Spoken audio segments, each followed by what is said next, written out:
welcome back to my channel. Today I'm going to be starting a reading vlog because I started reading the book. I want to talk about it. I had no one to talk about it, so I'm going to talk about it again to nobody but to y'all because this is a camera, y'all behind the camera. Anyways, I want to discover my reading takes for 2025. I feel like every single year I have a new vibe. I have a new genre that kind of dominates the rest. 2022 was fantasy. 2023 was all. Wait, no. 2021, whenever Talia Hibbert decided that she was going to take over the romance scene, that was my romance year, even though I only liked one of the three books in the Brown Sisters trilogy. Whatever that year, that was my year of romance. The next year, fantasy. The next year, fantasy. And the next year, I'd say fantasy and romance. Last year, I was all over the place. So I want to rediscover, kind of ground myself and see what I'm into. So the book that I'm reading right now is called The Ark. I am 70 pages about. I just closed the book, but I'm somewhere in the 70 range of this book. This is a I thought that this is said to be a romance. I think from reading it, it's very, very much chick lit, but I'm gonna talk more about that. This is a book about a woman who is in her mid-30s and she wants a relationship desperately. She has, no tea, no shade, she wants a relationship desperately. She has tried the dating app, she has tried dating in person. All her friends from college are in relationships and they're just like, oh my gosh, you need to be in a relationship. So she's down on her luck. She doesn't know what to do since she wants a man so bad. So this person approaches her or overhears her and like her college best friend talking about her woes in relationships, and they offer her a card. The card says The Ark. She's like, what the heck is The Ark? She calls, she's intrigued. She goes to the office to meet with the CEO of The Ark. The Ark tells her that The Ark is a type of dating kind of company in which they pick your perfect match. And this is different from dating apps because you don't have any choice. They're going to do a series of hundreds of tests. You're going to stay in the Ark headquarters for 7 days, and they're going to test your biological signs, your vital signs, going to test your responses to certain stimuli, they're going to test your exercise level, they're going to test your responses to certain controversies and just your political opinions, your hot takes, all things around. So physiologically, mentally, emotionally, intellectually, it's supposed to test all of that over the course of you staying there for 7 days. And from that, they pick a distinct person. So it's not like you have a choose of 5. They pick one person and that is your perfect match. So apparently they have a 100% success rate if they are able to be matched. So the person who she meets with, the doctor, does say that they are not able to match everybody, but for the people that they have been able to match, there's a 100% success rate. Tells her all these things. It sounds really intriguing. So this girl goes and tells her best friend about it. And the best friend is like, you 100% should do it. She's one of those people in a relationship who thinks everybody needs to be in a relationship. She wants everyone to be in a relationship. She wants her best friend to be in a relationship, wants her best friend to find the happiness that she's found in her relationship. So she's like, you should 100% do it. Thing is, it costs over $40,000. So that's where I am in the book. None of that is spoilers. Yeah, so that's how it is, and I'll tell you a little bit more about that. I have been in my nonfiction bag. I don't know what to tell you. I just finished reading Hunger by Roxane Gay. That was one of the hardest books I have ever read. It's not the book. It was a very different type of book, and I didn't rate it on Goodreads for a very specific reason, but this vlog is not even about that book. I finished reading that, and then I read another one. I read the book about the girl who was scammed by Anna Delvey. Me, myself, and I stay out of white people business. I especially stay out of rich white people business. So I had never even heard of who Anna Delvey was before reading this book, but apparently she's like notorious in New York. But I had never heard of her, and this is her friend. That book that I read was her friend telling her story about how she was scammed by this girl who she thought she was a friend of hundreds of thousands, not hundreds of thousands, but like almost upwards of $100,000.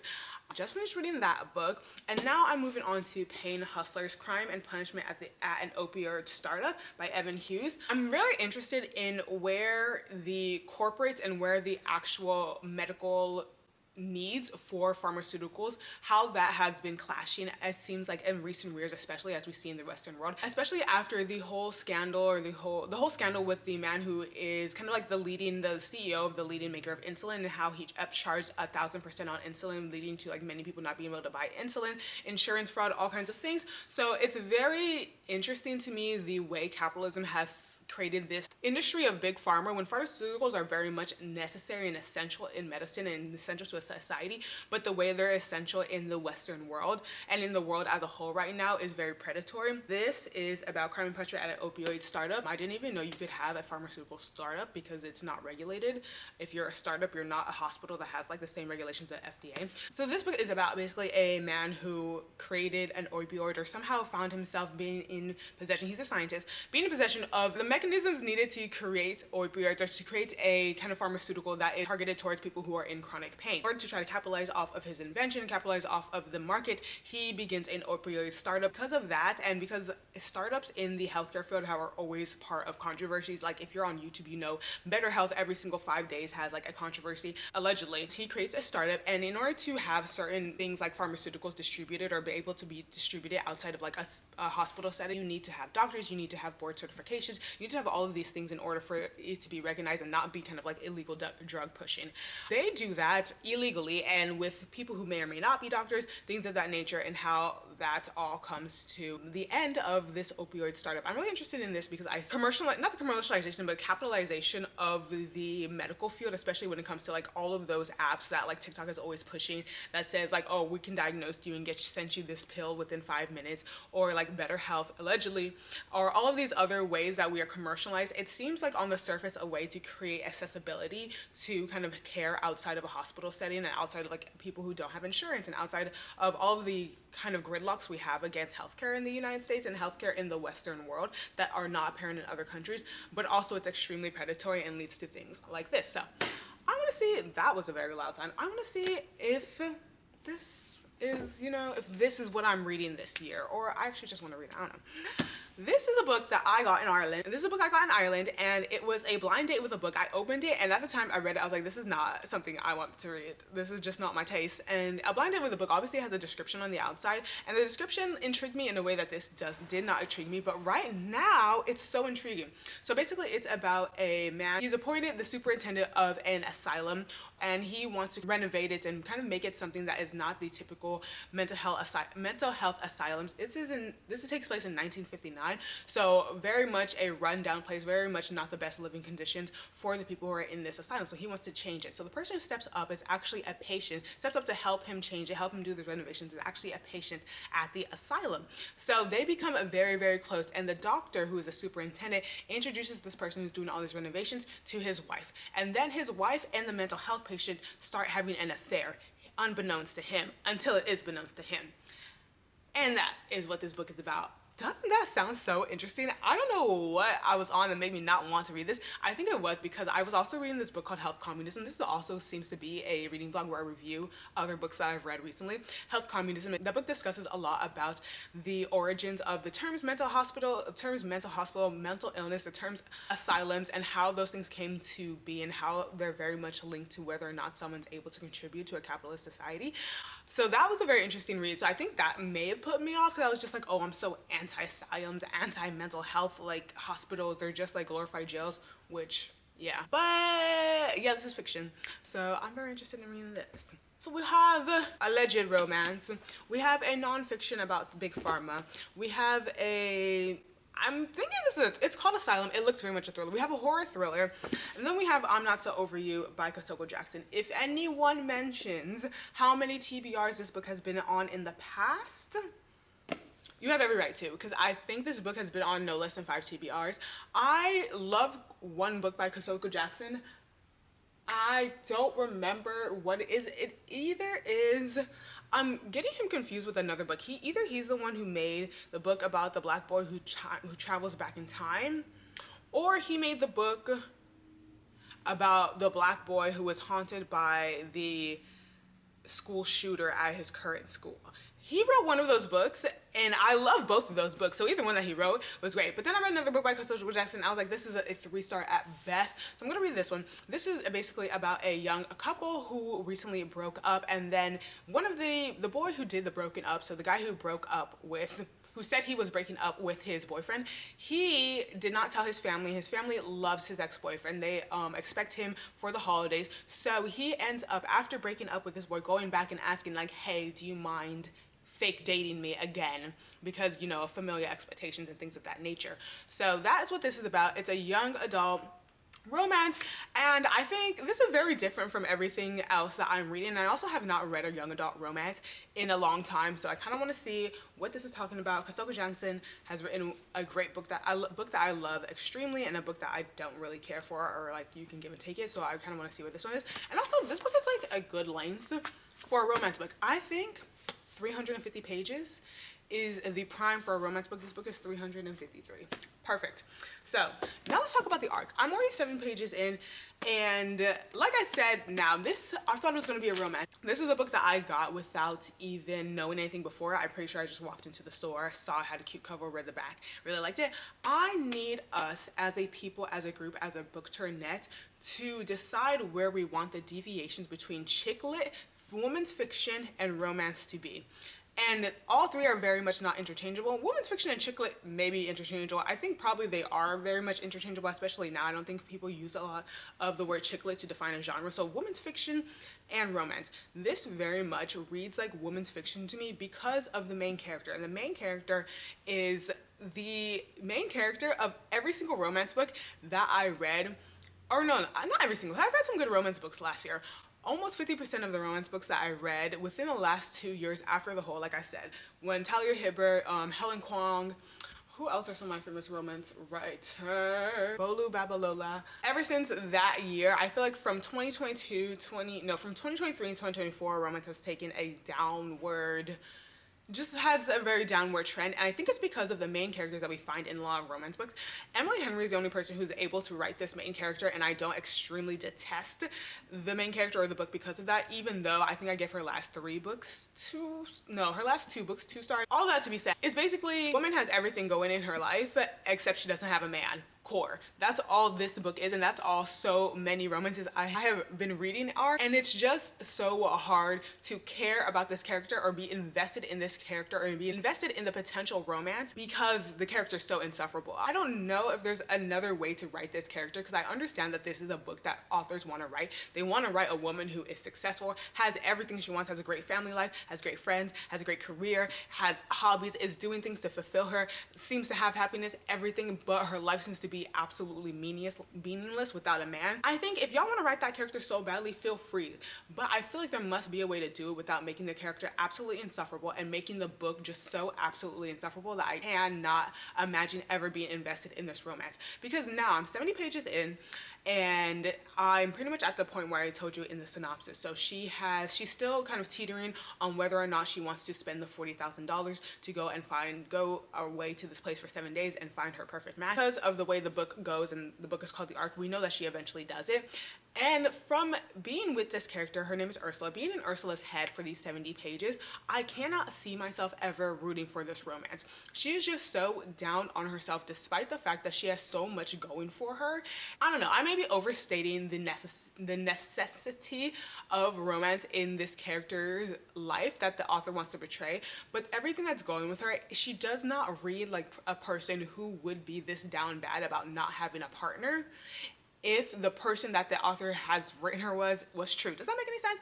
So she has a good family life. I mean, her background with family, like she comes from like divorced parents and her grandparents come from like a not so good, like they don't have a happy romance. So she's definitely someone who wants to have what her parents did not have, but she has a very thriving like friend group. All of them are paired off, so she is the only one who does not have a partner, so she feels kind of isolated in that front. But because all of the pairs are also part of this friend group, so they're all friends, it reads weird because you're making yourself feel isolated in a place that is not isolating you. Same with work, and I'm like, who's the audience for this? What do you want the audience to get from this? It's very, very weird. And because she's so down bad without a man, even though she has so much going for her, I do not want to root for this romance, even though the male lead 70 pages in has not been introduced now.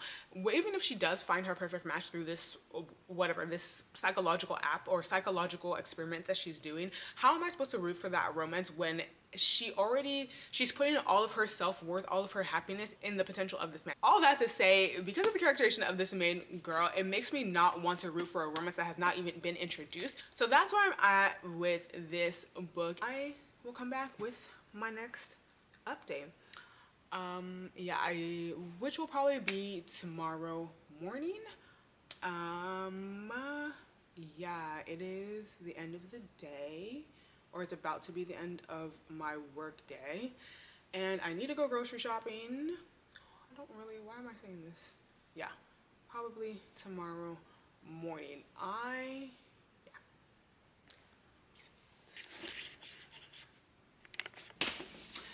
Hell, y'all, it is not the next day, but it is one of those days after the first day when I gave the first update on The Ark by Tori Henwood Hun. I have finished this book, and by the grace of God, I have done so, because I was so close to DNF in this book. And you know, I need to stop going on Goodreads while I'm in the middle of a book.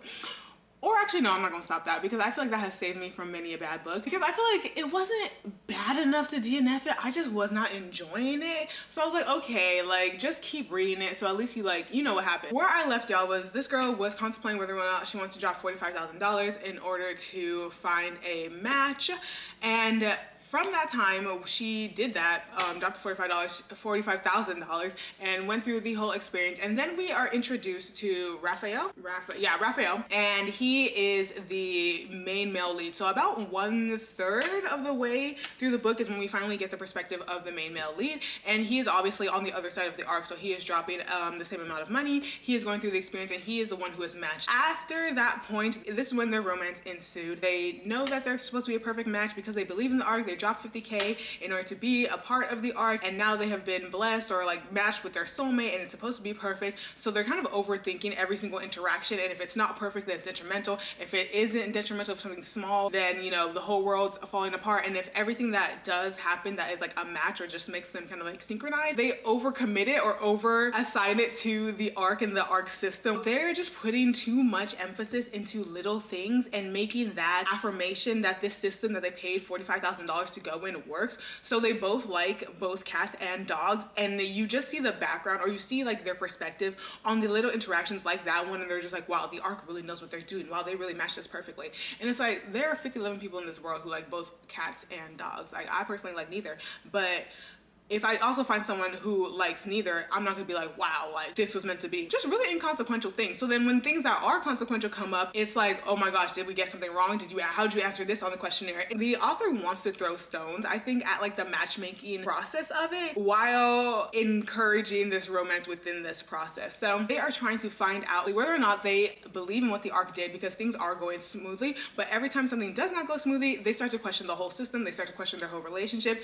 And I don't think this is something to build off a real relationship from. So those are kind of the pitfalls that happen throughout this after they finally meet, after they've gone through both of the process. It's just a luxury, like a very, very elite matchmaking process, but I think the author wants to create some mystique around the arc, making it kind of like, if you've ever watched the reality show Are You the One, where they talk about, oh, we match you based on psychologists, psychiatrists, astrology, meteorology, all these things, and it's just like, okay, but does that make it so when these two people actually meet, do their personalities, do their life goals, do the way they live their life and want to live their life, do those things actually mesh?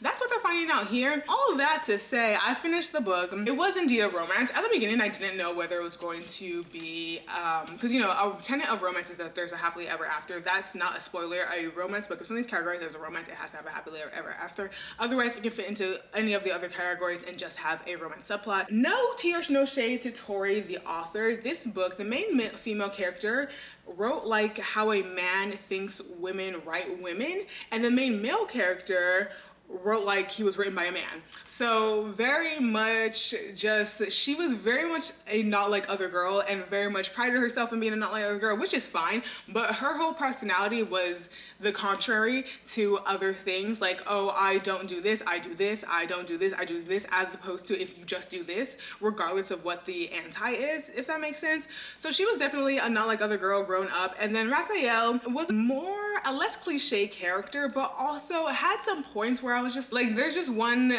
statement that he makes when he finally meets Ursula, and he was just like, oh, she looks like she's not wearing any makeup, but now he understands that women do makeup in a way that makes it look like she's not wearing any makeup, but the makeup's not visible to him, and he liked that.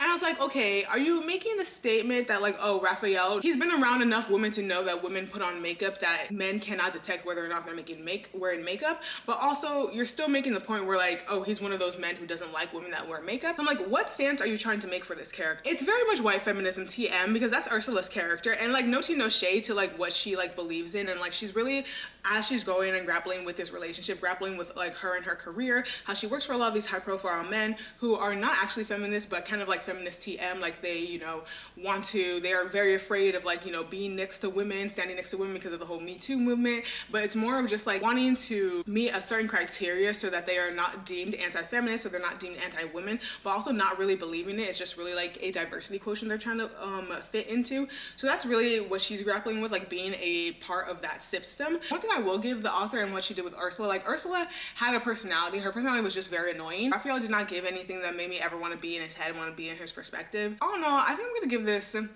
3 stars, which going from a possible DNF to a 3 stars seems like I am inflating the rating, but I didn't hate it, and it's an all right book. It wasn't written like incredibly well because the author has this annoying tendency to try to reach a word count by making so many lists. There's a point where they had to go and write 10,000 questions, or answer 10,000 questions or 1,000 questions, a part of this ARC experience, and she lists about half the questions, literally almost half of them. I was like, girl, we get it. They're like personality BuzzFeed questions. We understand. We don't need to see every single one of them. She wanted you to see every single one of them. I'm moving on to I'm Not So Over You by Kosoko Jackson, which is a young adult queer second chance romance, I believe. They have broken up. The guy who did the broken up asked his ex-boyfriend if he can pretend to still be together for a family outing because his family doesn't know that they broke up. I have this thing that is completely unnecessary. I don't think you should buy it, but does it help a lot when I want to crochet and read? Yes, it does. So I'm about to show y'all that what I set up, which works in progress. I'm going to work in progress.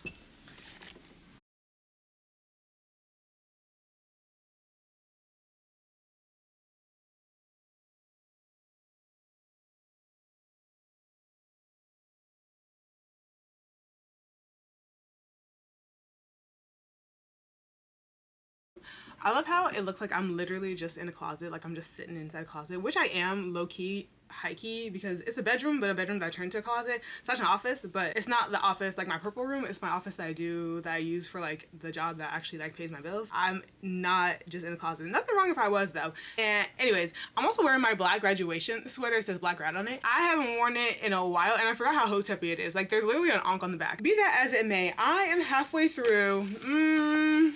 I think I'm a little less than halfway through. I'm So Not Over You by Kosoko Jackson. Coming to correct a couple things I said. This is not a young adult book. Don't know why I thought it was a young adult book. Just kidding. I know exactly why I thought it was a young adult book. Ain't this a young adult cover? I know the cartoon covers for romance is like all the rage, is like what the people are doing, but these look like children. This is not young adult. These kids, these people are in their early 20s. I am coming at the halfway point. I'm actually glad I'm coming at the halfway point and not when I was originally going to come yesterday when I was at 100 pages, because I would have acted like I hated this book, but I actually really like it, and I feel like so there's 2 things. I feel like the thing that I have been missing, or things that romance has not been hitting for me, is there has been so much ubiquity in the characterization and the writing style since the Emily Henry of it all. I'm not saying Emily Henry like issued a new era of romance. I'm not gonna give her like, I'm not gonna give 20s where 20s are not deserved. But I do feel like there's something to be said about not just Emily Henry, but that one series, about the trillionaires that are a play on just Disney or something. That whole thing, the idea of like the perfect hero and the oh so quirky heroine, there's a formula that I feel like romance has been abiding by for so long. We have Kian, our main lead, who is the one who was broken into, who is the one who Hudson asked to fake date. Hudson, we learn, is the heir to a dynasty, a winery, a brewery dynasty. So his family got trillions on the billions. He is like black royalty in the South. There's a lot of Southern, I don't want to say quirks, but a lot of Southern just things, idiosyncrasies that are unique to the South that I'm not privy to in any way, shape, or form. That's fun to read about. We're just not learning anything about what led to their breakup. It actually seems like the author is purposefully making it numbs the word, or like hushes the word, whatever that saying is. Not saying anything. It's just Hudson keep trying to employ his ex-boyfriend to pretend to be his current boyfriend so that he can please his parents. Here's my thing. If I would have come to you at 100 pages, I would have said this book is annoying me because it's really following the same thing about romance books I see. Like, we have our main lead who is extremely just insecure about where he is in his career, insecure about where his peers are, insecure about his ex-boyfriend, insecure about just every single thing. And then we have the seemingly perfect other hero, and he just seems to have it made. He's rich. He doesn't go to Harvard. He goes to something that is like significant if you live in the Midwest. One of those things. He seems perfect, and that's just the dynamic, and that dynamic gets so boring. Also, another thing I have with romance is the dialogue is always very Disney Channel. You know, if you're watching a TV show, like an actual TV show, you're watching it expecting a certain type of interaction, whether it's like a scripted TV show or reality TV show. And then if you're watching Disney, you're expecting there's going to be a child laugh track after every word. That's how I feel like a lot of the prose and romance books is, overstating things and overstating the characterization of the individuals. So obviously Kian is a dark-skinned gay man in Boston. So the author wants you to know that in the dialogue, and it's kind of like, you get it. Obviously I never want to dim down the characterization of a dark-skinned black man. Like, no, this is rare as it is, but it's to the point where it seems unnatural. The dialogue seems unnatural, especially since most of these characters are, the two main characters are both black. The dialogue between them seems unnatural. Like, if it was different, because obviously we have a light-skinned, one hero is light-skinned, one is dark-skinned. It would be different if the dialogue was like their differentiations, like their points of privilege, they sit on like the colorism spectrum or something of that sort. But it'll really just be Kian being like, I can't do that, I'm black. Oh no, not the black queer, like, you know, in the black queer world. And it's just so extra and unnatural. It feels so Disney Channel. Or someone would give a random expository like, am I not your best friend since the 5th grade, since we were in Miss Merrill's class and Sophia spilled paint all over your painting and I gave you my crayons. Just very much unnatural way of, like, I understand we have to build the characters' backstory somewhere, but in the dialogue it makes it feel very unnatural. So if I would have came to you at page 100, I would have been like, this is annoying me. But at page 178, I'm liking this because these kids should not be together. They should not be together. Like, I see no reason why they should be together. They are both flawed. No one is perfect in this relationship. I see why Hudson would want to break up with Kian, and I see why Kian would want to never be with Hudson ever again, even though they still might like each other. We don't even know why they broke up. So we don't even need to know why they broke up. So at this point in the book, halfway, they are still fake pretending to be boyfriend. Hudson parents, who are rich and own a billion-dollar winery, they are very much upper echelon, and they think that the best thing that ever happened to their son Hudson is Kian. Kian not imagine why, because, you know, lack of self-esteem male lead. There got to be one within the couple. He's the lack of self-esteem one. He can't imagine why, but he's going through because his ex-boyfriend has promised to hook her up with a connection that could help boost his career. He's looking for a journalism job. He wants to be an investigative journalist. He can't find a job to save his life. That's why they're still in this deal halfway through this book, and both characters are slightly unlikable. Hudson is annoying, and he is quick to anger, and he never wants to address that anger. And Kian is just so woe is me, woe is we, woe is me. My life is so sad. I don't understand why. Like, it never made sense for me and Hudson. Kian actually talks about his relationship with Hudson as if they were never together. These kids were together, boyfriend and girlfriend. Let me stop saying kids so you don't think it's a young adult.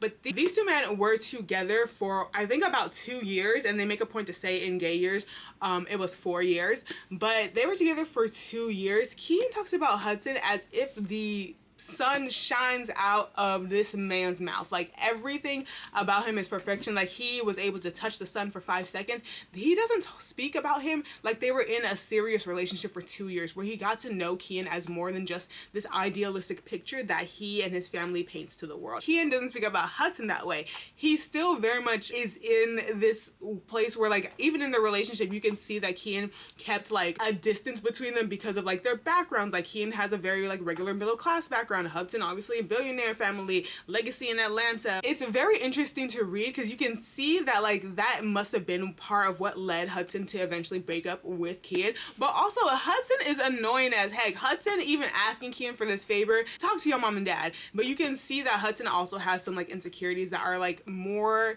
latent or more, like, back in the below the surface, as opposed to Kian, who would just, like, meet you and say, like, oh wow, I'm unemployed. As opposed to Hudson, they're more deep down, and he still hasn't been able to come to terms with it because he's supposed to be part of this perfect family, but even though he's the black sheep of it. So I'm liking this because I don't see why these two should be together, and I feel like it makes the book, oh, I hate when, like, people talk about, like, something being tragic, something being sad, and saying, like, oh, it's realistic, like, as if everything is supposed to be trials and tribulations to be realistic.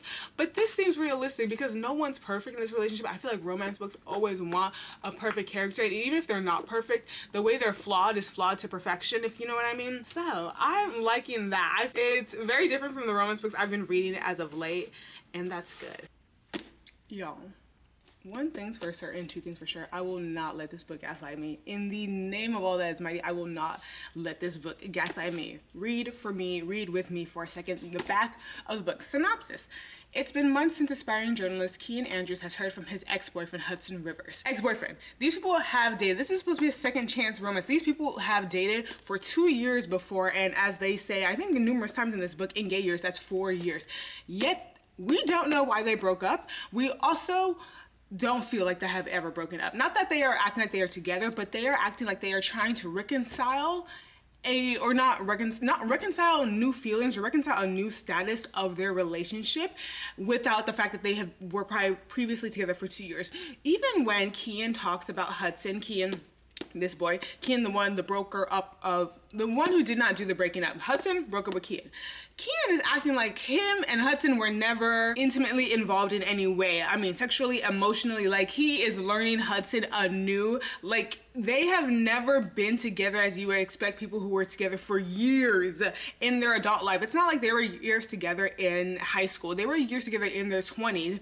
They are not acting like they are ever been together. The way Kian sees Hudson is like the sun is out of reach in a way that is just like, you were never close to me, in a way that like, okay, we are in a equal relationship on equal footing. And even in his memories, he only remembers them as if he is not a participant in, if you can call what they had a relationship. He remembers things that you would think someone who is pining over someone who has never been with them. That's how his memories of the relationship. And we're not getting anything from Hudson.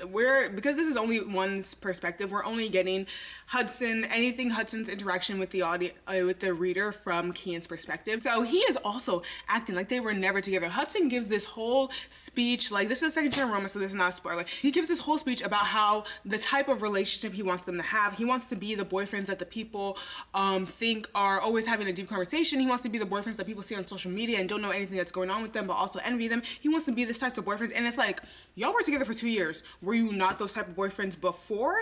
And if you weren't, why? And also, why did you guys break up? We have... About 100 pages left. Why did they break up? Why not in this limbo in which Kian is still seeing you as if this metaphoric boyfriend that he wants and has never been able to reach, even though you guys were together for 2 years, and Hudson still sees Kian and the relationship as his dream relationship, what they could have if they were at their best. And I'm like, y'all were together for 2 years. Why would y'all back then? Without synopsis and without like the very small reminders that they're ex-boyfriend or that they were together before, which are very, very far in between. This is just reading like a new romance that of people who were doing a whirlwind for years. It just does not make sense to me. It's just not making sense. Their interaction just seemed like a new relationship. If you want to do a second chance romance, do a second chance romance, but it's a second chance romance that's reading like a brand new romance. So I'm confused. I'm so confused. Like they're interacting like they have never. This is the first time they are together, and it is the first time they're together in months. We'll put pause on that just because I really have to reset my mind. I feel like I'm in a place of annoyance right now with this book. Touch me, I'm gonna give you another. I am going to work on my hats. I have dozens of hats in which I need to weave the ends with, and little crochet geeking out right now. If you don't know, when you end off anything in crochet, you have extra. Those all need to be weaved in, and it is the worst part of a crocheting process. Even though I like to sew, but I sew with a sewing machine. So hand sewing, which is what weaving in ends is so annoying. And for some reason, it just takes the amount of time it takes to make these hats. But I have such pretty colors. Anyways, I am going to do that. And I don't know what I'm gonna do while I do that. I do want to start Asata Shakur's autobiography, but that'll be in a different vlog. And I have found I can do audiobooks with nonfiction. I have found cracked the code.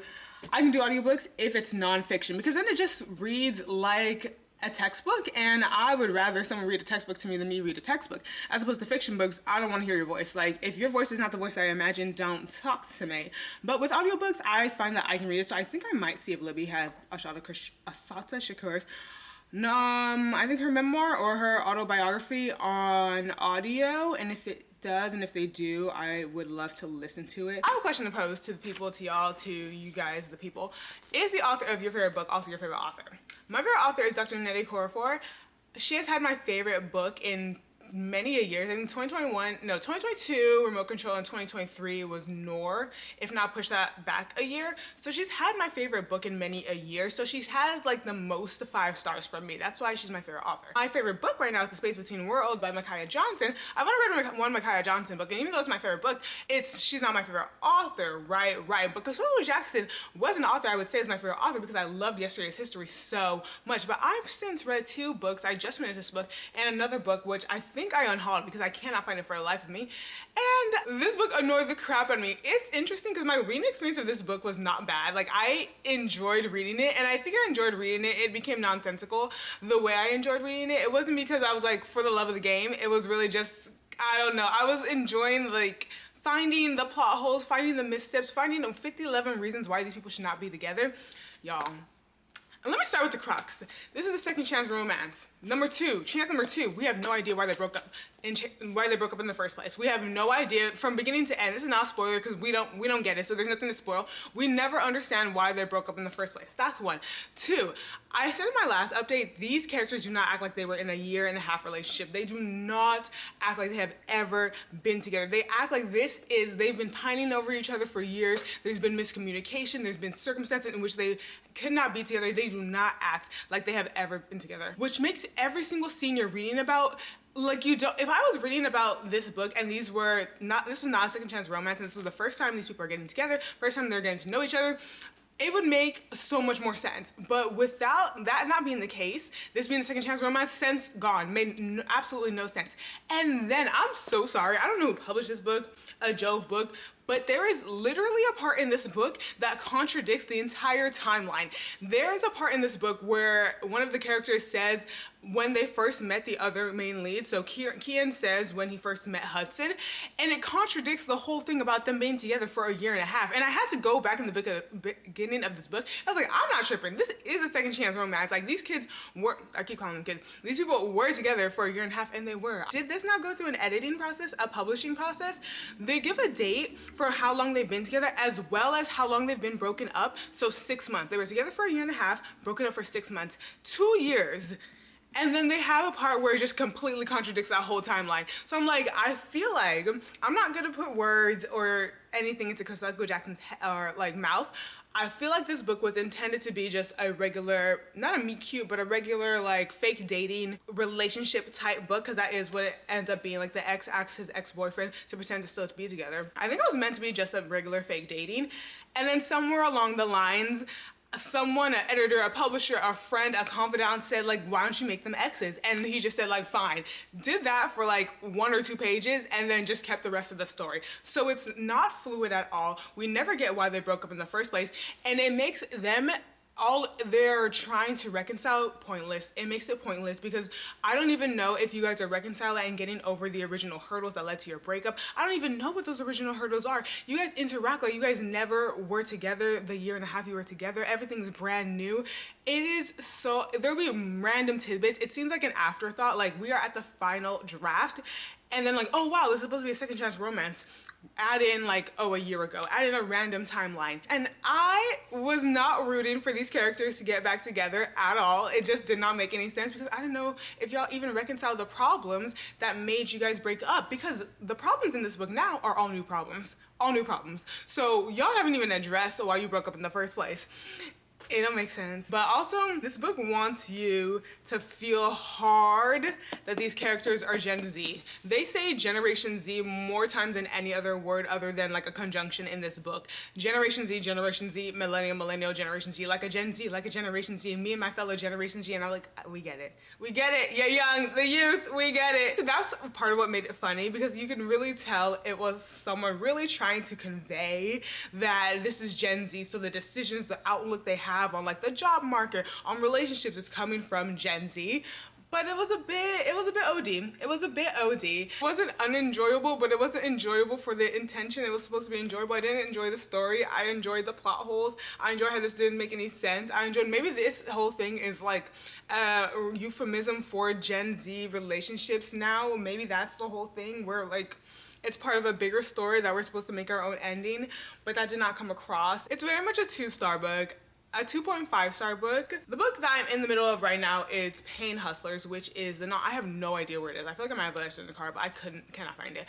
And it is about this startup. It's about the big farmer and a startup that is basically sells drugs for cancer patients. So the CEO of the startup, or the founder of the startup, basically had a wife who died of cancer and she was in a lot of pain. He decides to go into the pharmaceutical business. Eventually that pharmaceutical business, even though the intention of the pharmaceuticals that they are using is to treat high pain cancer patients, they start prescribing to people who do not have high pain. And it gets, you can very much see in this book the escalation, and when a idea that someone had maybe like good intentions for ends up being shrouded by their greed and their just the capitalistic nature of just small business in America. You see this company giving it to doctors and incentivizing them to give it to people who have depression, people who have back pain, you broke your ankle.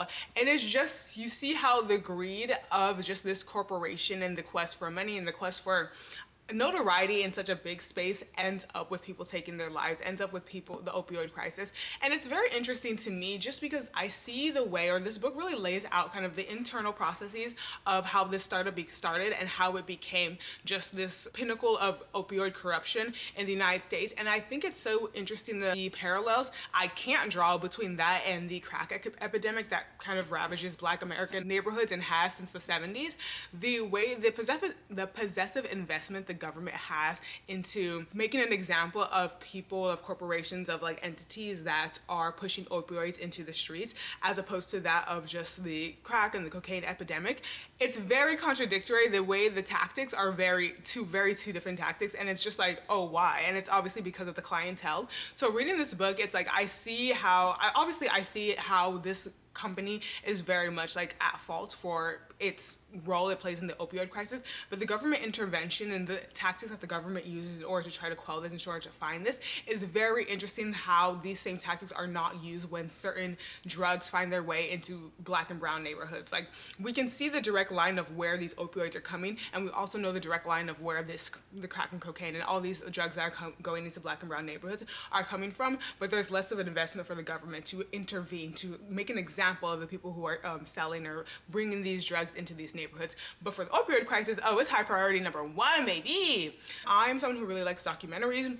I like documentaries around just corruption a bit. I like things, around corruption and how corruption's eventually quelled, like the government making an example, whether that's in or out of the Western world, also cults randomly. So I think it's really interesting. I've never delved into reading about those things. I usually just watch the documentary, but it's because reading is like my medium of choice. I'm actually enjoying it a lot more than if I would just watch a documentary. If you want a nonfiction book that reads like a fiction, so there's a narrator. The narrator is the person who obviously wrote the book. Is read very much like a fiction book, so you see a timeline of events and it tells it in chronological order, and really trying to get into the minds of each of the characters so you can differentiate them and try to see how they are individually moving to keep this story of how this startup becomes a epicenter of the opioid crisis in the United States.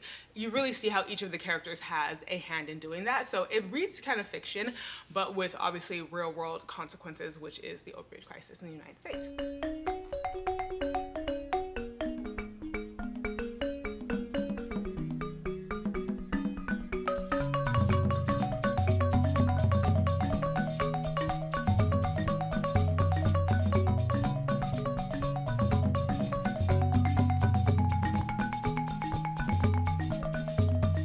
Hello, we are back another day. I did finish Pain Hustlers, and for my first nonfiction book of the year, I really liked reading this book. It was very interesting to get. I really liked the format of the book, first of all. So basically this book takes us through the beginnings and the end of a startup that in the beginning had good intentions for helping people with cancer pain, alleviate that pain, and then tells us about the pharmaceutical race, how big pharma kind of works. It gets into a lot in the dynamics between kind of the makers of pharmaceuticals and generics, and how that race is really just for capitalistic gains. It really has nothing to do about making anything cheaper for the consumer or making anything better for the consumer, and then how eventually the predatory tactics of this startup in order to kind of raise their funds and get above the competition, and how that leads to deaths, increase in the opioid crisis, people becoming addicted, prescribing people who did not in any way have the need for such harsh pain relieving drugs. Like people who have depression, people who have back pain, people who had a sprained ankle do not need to be taking fentanyl. So it gets into kind of the minds of those who are at the top, and you just see how just good intentions quote unquote, and to be just capitalistic gains, and then just like disregarding the welfare of like your fellow human being. And then eventually it gets really into the trial, the conviction, and how that process goes with the United States government, and with eventually being able to convict businesses who are complicit in the opioid crisis, who are complicit in allowing illicit drugs to end up in the hands of people who should never have been prescribed these drugs. And it's a very delicate process, just because the doctors are the ones doing the prescribing, but behind those prescriptions are kind of big business. It's nothing that is kind of like government regulated in terms of, I mean, there are government regulations, but it's not a government entity in which you have just the types of regulations that you would think would be in our healthcare system. But obviously now we don't have universal healthcare here in the Western world. It's interesting to see like how the bureaucracy or how the law and enforcement of these crimes make it so difficult for these people, these billionaires, these predatory capitalists, to eventually be tried and convicted for their crimes. It's a very black and white to the like reader what is happening, and how these people are intentionally being predatory and intentionally using just backwards, like behind the, some saying around behind the bucket, behind the trash can tactics, in order to get hard pharmaceuticals in the hands of people who do not need it for capitalistic gains. I see it. It's very obvious to me. It's very obvious to you as the reader. But the government is just like, it's really hard to try these people. And I'm just like, is that not a flaw of the law system? But yeah, I really had no idea what a RICO charge was before this. This is a nonfiction book that I read very much like a fiction book. The narrator was very good. I wish it would have went more into kind of like the law and practices of those. It went very, very deep into the individuals who are kind of at the center of this. And also something just random that this book does, it focused a lot on the looks. Oh, that's another thing. It focused very much on the looks of both the people at the company, the men at the head of this company, and also those who are under these men, and how there were kind of very much predatory relations between those at positions of power at this company and the salespeople that they hired. They really kind of targeted women, single mothers, people who were kind of in a vulnerable state to want to be able to make money quickly, and they targeted them and manipulated them in order to get them to kind of do the dirty work in getting these pharmaceuticals in front of these doctors.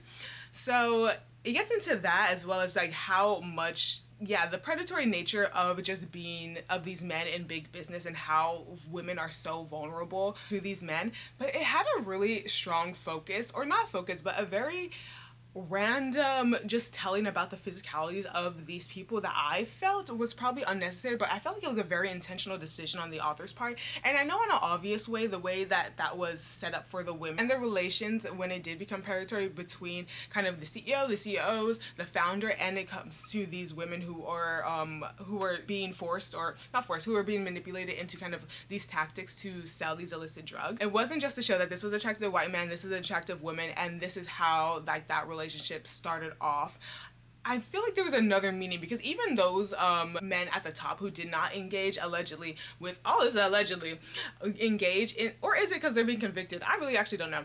But even those men who did not kind of engage in those relationships, they would give a description of him. He was a tall white man, blue eyes. You can see him at a frat party or being like a frat father, and then it would just go on with the book. And I was like, there was a reason you gave me that description, and what was it? Was it so because the description of that white man was supposed to, in my head, paint a less of a criminal, and then you're going to be like, well, but bam, he's actually a criminal who was like, you know, responsible for like so many overdoses. I really kind of want to sit on that and think about like what was the author's point of that. If it was just that for that reason, that's annoying to me. Are you just trying to paint the image of these men as not as horrible as they were from the get-go, so you can see how maybe it was easy for these people to be manipulated because they didn't have the face or the stature or the whatever, the idea of a criminal that people have in their head? But that's exactly the idea of a criminal I have in my head, so maybe that was the purpose, maybe it wasn't, I don't know. I started reading Asylum, and by started, I do mean that I am 3/4 of the way in, because this book is so good. This book is so good. I think I said it, I think I might have said it in the beginning that I got this. This was a date with a book that I got in Ireland. It was definitely a date in the book I got from Italy, so I've actually had this book for 3 years, not 1 year, so I've had it for 3 years now, since we're in 2025. But yeah, it was a date with a book, and I was like, I'm going to get into horror. And this sounded like horror. It's definitely not a horror. This book is so crazy. Asylum is told from the perspective of a psychiatrist at this mental institution. So this main woman, she is married to another psychiatrist at this mental institution, and they live on the grounds. Like he's pretty much a high up psychiatrist, and they live on the grounds of this mental institution, right? Right. So from the beginning, we see that this psychiatrist is talking to the wife of this psychiatrist who lives on the ground. He is inputting little snippets of what she has said during their session. So now we know that she at one point starts to see a psychiatrist who's at a mental institution. So it's like, but why? But why? We don't get that. So he's kind of just telling the story. And he said she once said in a session, and kind of putting in her perspective through the sessions that he's had with this wife, right? We see in the beginning this woman, and none of these is a spoiler. This woman, she starts to have she's in an unhappy marriage, so we all know how that's gonna go. She starts to look at the men who are working the grounds of her home, who are patients at this mental institution. There is one in who she takes a interest in, and they start having a bit of an emotional affair that eventually turns physical. She finds out why he is a patient. He is a patient because he murdered his ex-wife because he thought that she was cheating on him. He did not just murder her in, I don't know what a regular murder is. He murdered her and beheaded her. So it was a very, very gruesome murder. Homegirl, what's her name? Stella don't care. Stella don't care. It goes in one ear, out the other. She is in an unhappy marriage, and she is just so unhappy with her marriage. There's no abuse, there's no nothing, but there's no passion. She feels sexually frustrated, and she starts having this affair with Edgar. And thus is how the life of her family, everyone around her starts to go downhill. This book is so good. This book is so good. This book is so good.